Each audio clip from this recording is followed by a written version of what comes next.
Angie Hinojos. She is the the chair of the Commission of Hispanic Affairs. Angie, welcome. Glad to have you. Thank you, Nina. Thank you for the invitation.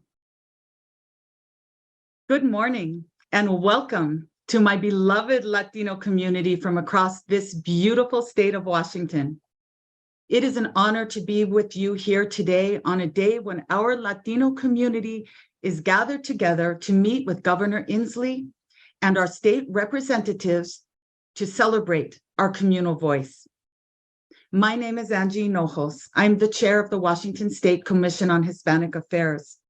I want you to know your commissioners are listening to you, and we carry your voice forward in guiding meaningful policy on behalf of our communities. With your input, your commissioners bring their experiences to the table to help address some of the most pressing challenges and priorities that we face. Commissioners are experienced in the areas of education, labor, immigration, business, law, justice, and policymaking. Our executive director and her staff ensure that the work of the commission is effective and consistent over time. Together, we represent over 1 million proud Latinos in this state, and we're amplifying our community's voice so that your priorities reach policymakers. We are focused on mapping our communities across the state, identifying common priorities, and ensuring accurate counts for equitable outcomes. Commissioners live in all areas of the state. Reach out to us. We will always be glad to connect, and we will likely be meeting in person in a location near you in this coming year. And so we invite you to join us on location. Latinos in Washington State have much to celebrate. We celebrate our beautiful cultures and traditions, our families, our communities. We celebrate our precious children. 1 in 4 students in Washington State are Latino. We celebrate our successes. Latino small business support the economy in large cities and in small towns and provide needed jobs, goods, and services in our communities. And we celebrate our leaders. You will hear from many of our elected representatives today. We also celebrate our leaders in industry, in the arts, in business, health, service, and education.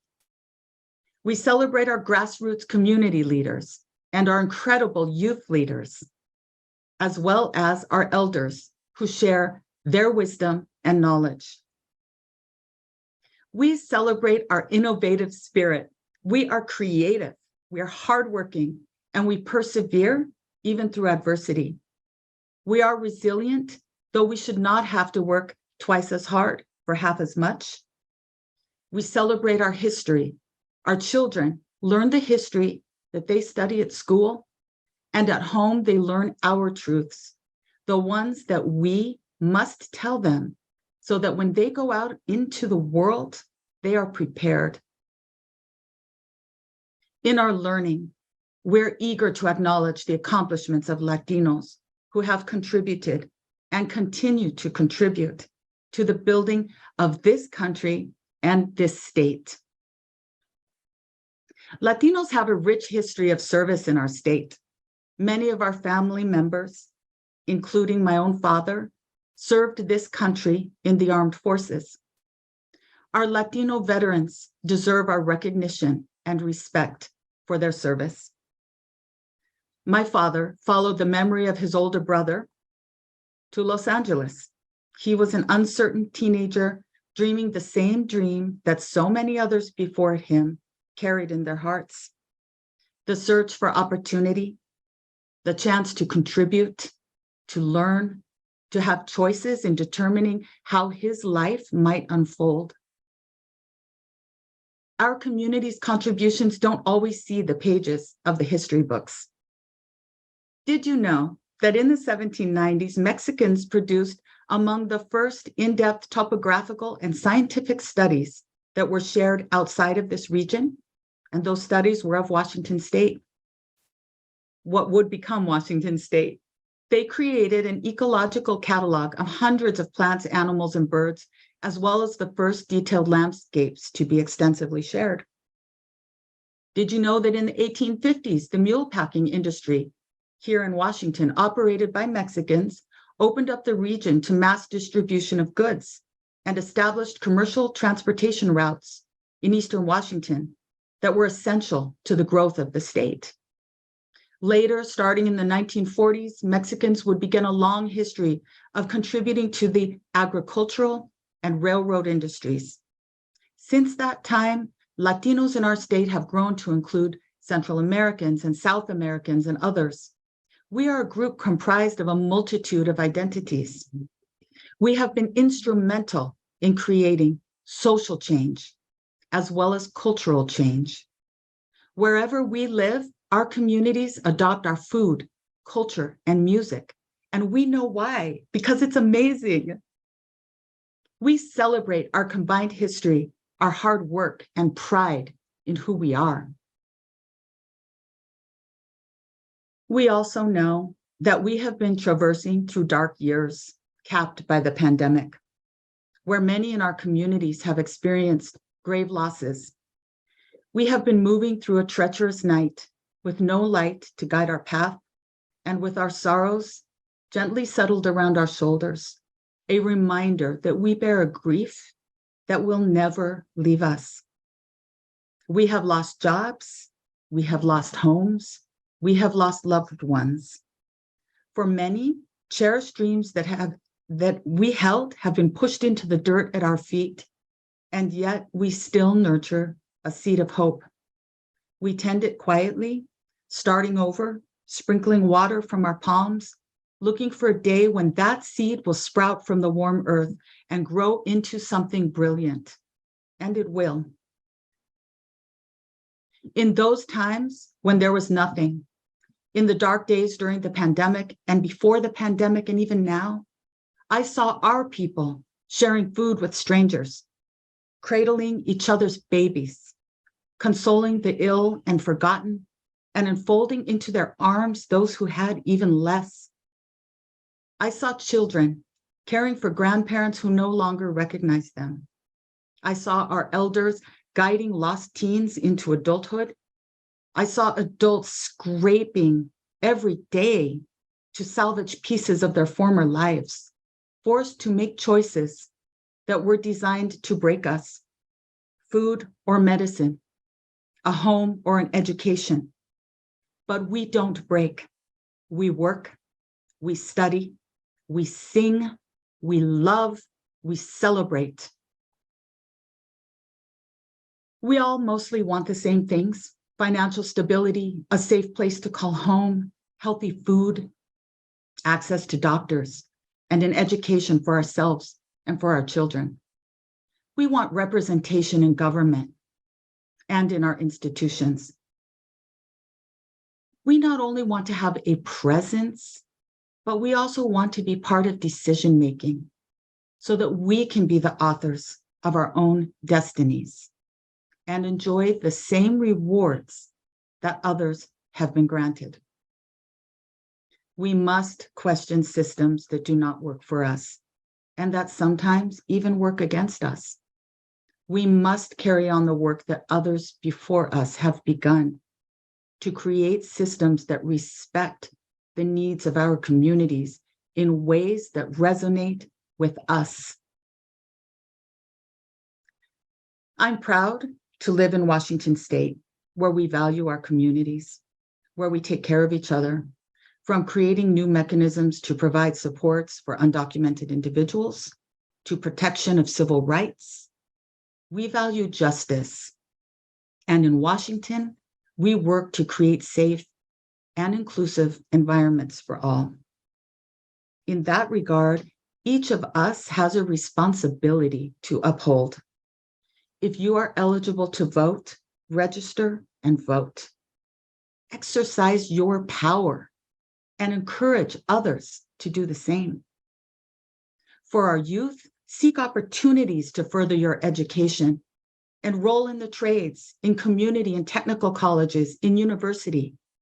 push your boundaries, share your brilliance with the world because we see your brilliance. Join boards and commissions and be active in your communities. We need your voice. Many of us carry a vision of a future where we pursue our dreams without restraint and where we reach our full potential. What if we shared a single vision? What if we thought of every child as our own? What if we thought of every elder as a beloved parent or grandparent, every neighbor as a brother, sister, or sibling? What if we believed that we could climb our mountains together, lifting one another as we climb, gently pushing the person ahead of us, our hand on their back, and carrying those who are tired, and convincing those among us who want to go back that from the highest peak, we will see far out over the landscape, and we will be able to create a map for others to follow, just as our ancestors helped map this state. A map for others to refine, for others to define, or for others to use to lead new expeditions to places we haven't thought of yet. What is our collective vision for the future? Empowerment, self-determination, increased representation, equitable access to opportunity.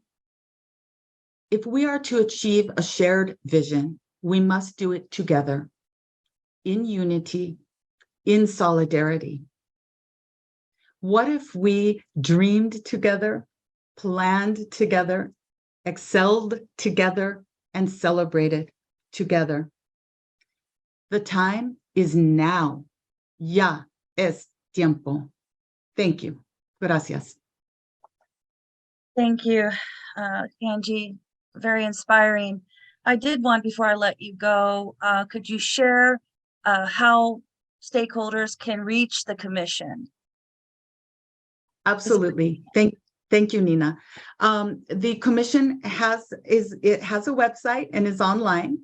We all have emails, and as well as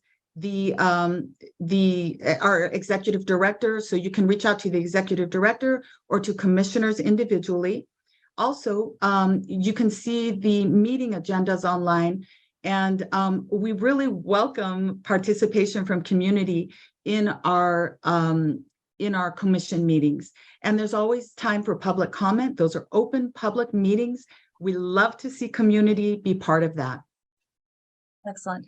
And the commissioner's role, final question would be, each of you are appointed from the governor, correct? And Correct. and then you share information with the governor. Could you tell us a little bit more about that?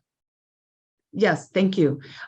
Well, so we are really focused right now on ensuring that we are, first of all, listening to community and hearing that community voice and community priorities, because it's everybody can have their thoughts, but we really need to ensure that we're listening to community voice and then amplifying the priorities that we're hearing from around the state.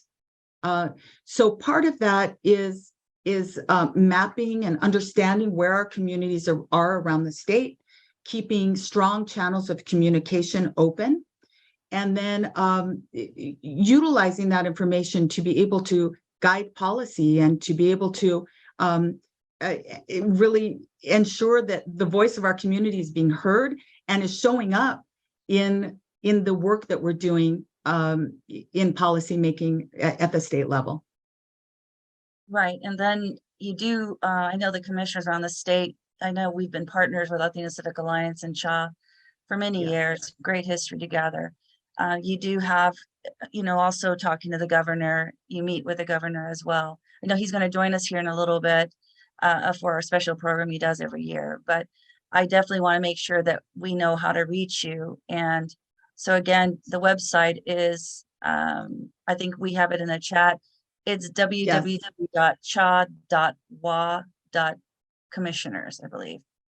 .gov. Yes, Okay. cha.wa.gov. And on that website, you'll find a lot of great information and resources. information about legislation that's happening right now, information on where our meetings are, information on some local resources and data. And then once again, we welcome those emails and phone calls, and it's a priority really to keep communication open across the state. Thank you. Well, Angie, thank you so much for joining us Thank today. you, Nina. Inspiring. Have a good day. Thank you.